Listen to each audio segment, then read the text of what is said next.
The roar of the Cincinnati crowd fell silent. The red, white, and blue flags that had been waving with such passion suddenly stopped.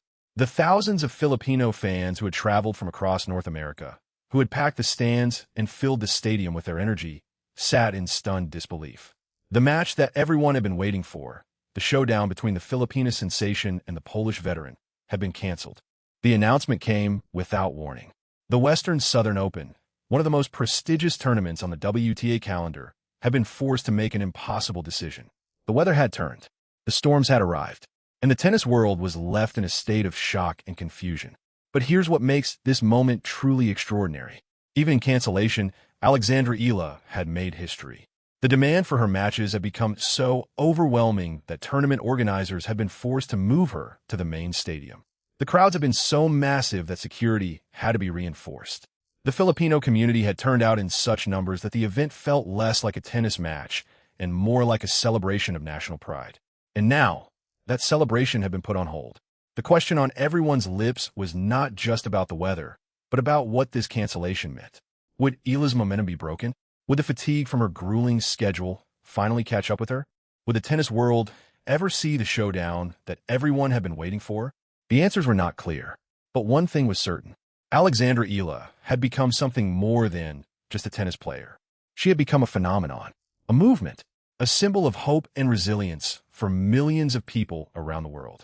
And even a canceled match could not dim the light of that achievement. August 2026, Cincinnati, Ohio, the Lindner Family Tennis Center. The Western-Southern Open, one of the most prestigious events on the WTA calendar, had been preparing for a record-breaking crowd. Tournament officials had been monitoring ticket sales for weeks, and what they were seeing was unprecedented. Alexandra Eala's matches had sold out in minutes.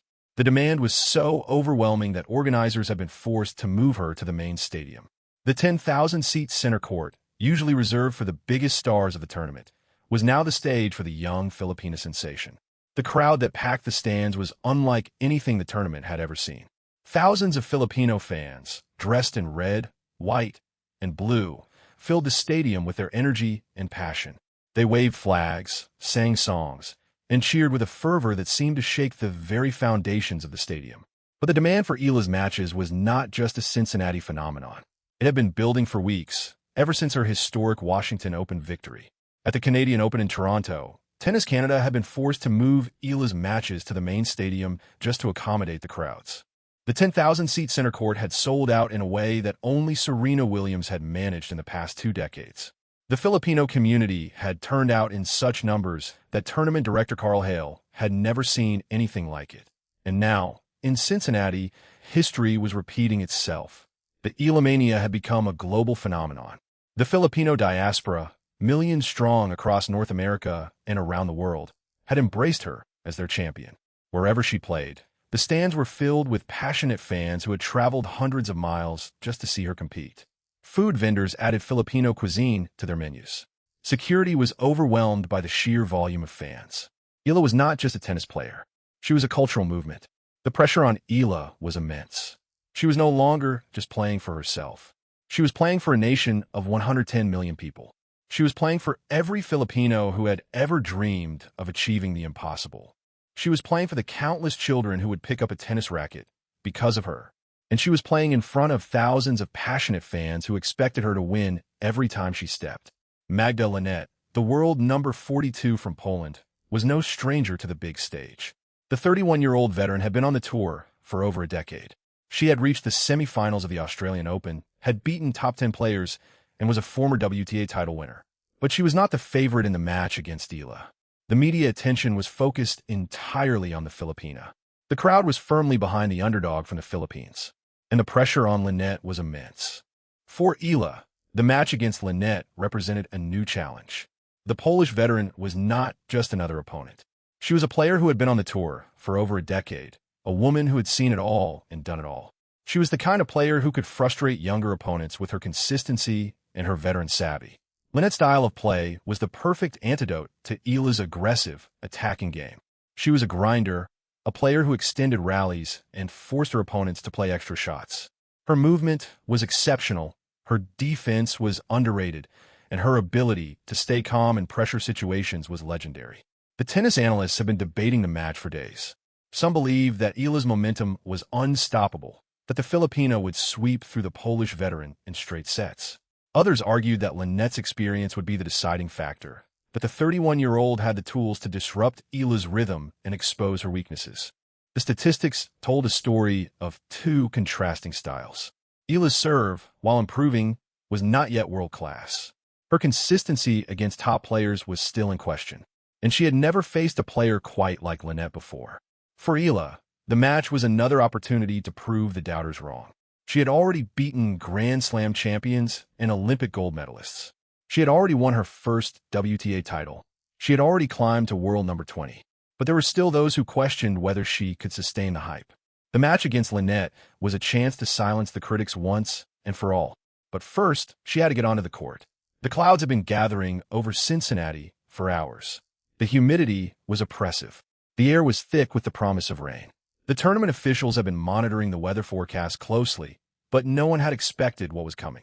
The announcement came at the worst possible moment. The match between Eala and Linette, scheduled for Saturday evening on center court, had been canceled. The storms had arrived with a ferocity that had surprised even the most seasoned weather forecasters. The lightning was constant. The rain was torrential. The conditions were simply unplayable. For the thousands of Filipino fans who had packed the stadium, it was a devastating blow.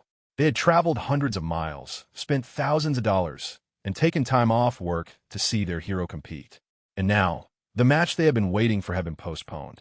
The cancellation was not just a disappointment for the fans. It was a strategic challenge for Eala and her team. The timing of the cancellation could not have been worse. The U.S. Open, the final Grand Slam of the season, was just days away. Eala was scheduled to travel to New York immediately after the tournament, and now she had lost a valuable opportunity to get more match practice on the hard courts. The fatigue from her grueling schedule was beginning to show. The 7-match winning streak had taken a toll on her body and mind, and the cancellation had disrupted the rhythm that she had built over the past few weeks. But there was also a silver lining. The cancellation would give Eala an opportunity to rest and recover before the U.S. Open. She had been playing an extraordinary number of matches, and her body needed time to heal. The 2-day break that she had joked about getting in Toronto had become a reality in Cincinnati. She would have to wait a little longer to get her next win, but she would be fresher and more prepared for the challenges that lay ahead. The tournament officials went into crisis mode. The Western Southern Open was one of the most prestigious events on the WTA calendar, and the cancellation of a match featuring the sport's biggest star was a disaster. They had to find a new date for the match. They had to accommodate the thousands of ticket holders. They had to manage the expectations of the fans who were demanding answers. The decision was not easy. The tournament schedule was packed. Every court was booked. Every time slot was filled. The players were exhausted from the grueling season. Eala had played 7 matches in a row. Linette had also been on a demanding schedule. But the tournament officials knew that the Eala match was the biggest draw of the entire tournament. They had to make it work. The rescheduling drama played out over the course of several hours. There were discussions about moving the match to a smaller court, but the demand for tickets made that impossible. There were discussions about playing the match early in the morning, but the players needed time to recover from their previous matches. There were discussions about playing the match late at night, but the weather forecast for the evening was uncertain. The entire tennis world was watching, waiting for a decision that seemed impossible to make. The Filipino fans were among the most vocal in their demands. They had traveled from across the world to see their hero compete. They had spent thousands of dollars on tickets, flights, and hotels. They had taken time off work and rearranged their schedules. They were not going to accept a decision that prevented them from seeing Eala on the court. The organizers had to do something, but what? Cincinnati, Ohio, August 2026. The rescheduled match between Alexandra Eala and Magda Linette had been confirmed. The tennis world breathed a collective sigh of relief. The showdown that everyone had been waiting for would go ahead after all. But the drama was not over. The questions that had been raised by the cancellation were still lingering in the air. Was Eala's momentum broken? Would the fatigue from her grueling schedule finally catch up with her? Could the Filipina sensation maintain her incredible run of form? The answers were not clear. The cancellation had been a setback, but it had also been an opportunity. Eala had gained 2 extra days of rest, a chance to recover from the physical and mental exhaustion that had been building for weeks. She had also gained a new perspective. She realized that she could not control everything, that sometimes the universe had other plans, and that all she could do was adapt and move forward. Eala had spoken many times about the importance of listening to her body, of finding balance, of being grateful for the support of her fans. The cancellation was another lesson in humility, another reminder that the journey of a champion is never smooth. And the Eala-mania continued. Even in cancellation, the Filipina sensation was the talk of the tennis world. Her popularity was undiminished. The demand for tickets to her rescheduled match was even higher. The media coverage was even more intense. The endorsement deals were even more lucrative. The momentum that she had built over the past few weeks had not been broken. It had been strengthened. The Eala-mania was real, and it was here to stay.